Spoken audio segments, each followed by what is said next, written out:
We're talking about a negotiation, okay? So here's the pattern, and we'll go a little deeper into this in a few minutes, but it's goals, roles, procedures. Okay, so you've got a person who, on another shift, who they're on the shift before you, and they leave this piece of equipment in a mess. And then you come in and you have to clean it up. And it's happened over and over and over again. So you sit down, and there's been some hostility between the two shifts for a while because it's been going on now for 6 months.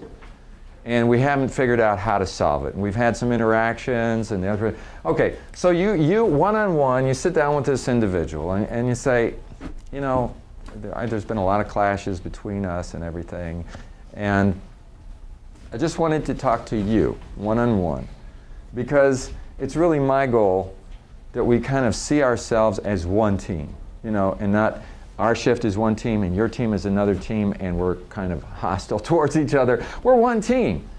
And I feel like some of the things that we've gone back and forth, we've gotten some hard feelings. And I just wanted to come to you and apologize for some of the things that I've said in the past just out of frustration. And I was out of line. And my goal for talking to you is just to try to reestablish some teamwork between us. Okay? And maybe that's the way you start it so that at least you get off on the right foot, because you can derail the conversation just by right off the bat saying something, they take it the wrong way.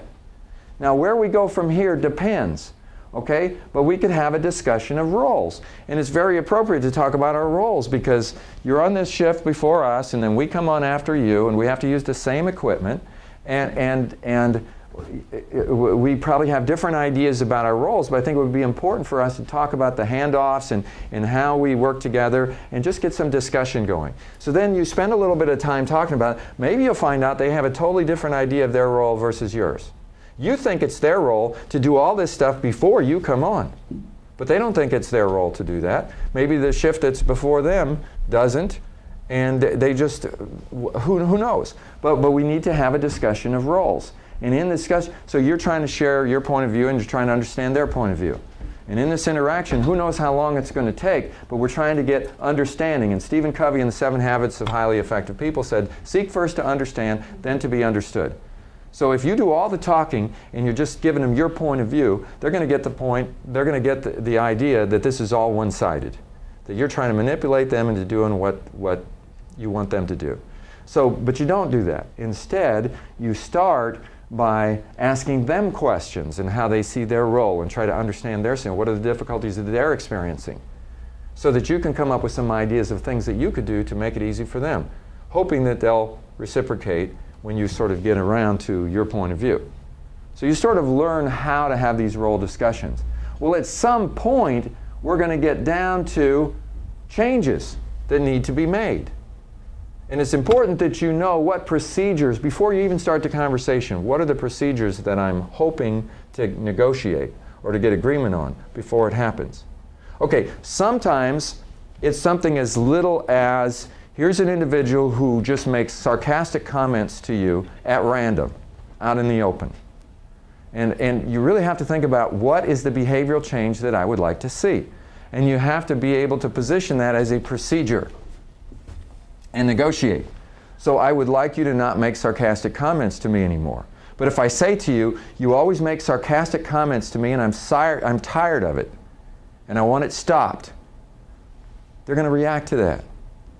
But if you come in and you say, you know, we've had these difficulties together, and it's really my goal that we have a good relationship, because we have to work together.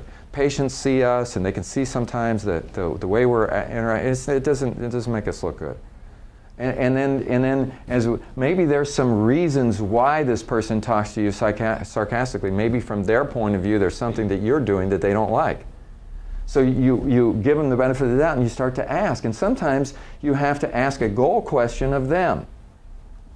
Now the pattern is, what was your goal for making that sarcastic comment to me? But you don't say it that way. You're trying to get to the positive intent. So you know that you're trying to find out why they make these comments. So try to ask the question in a way that's not offensive.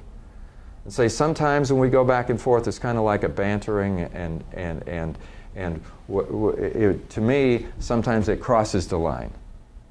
And so, for example, yesterday, you made a comment, blah, blah, blah, and I didn't really know how to take that. What did you mean by that? Or what was your goal for saying that? And you just pick somebody, you're asking them. And then what they may say, well, the thing is, you did this, and it really upset me, and that's why I said what I said.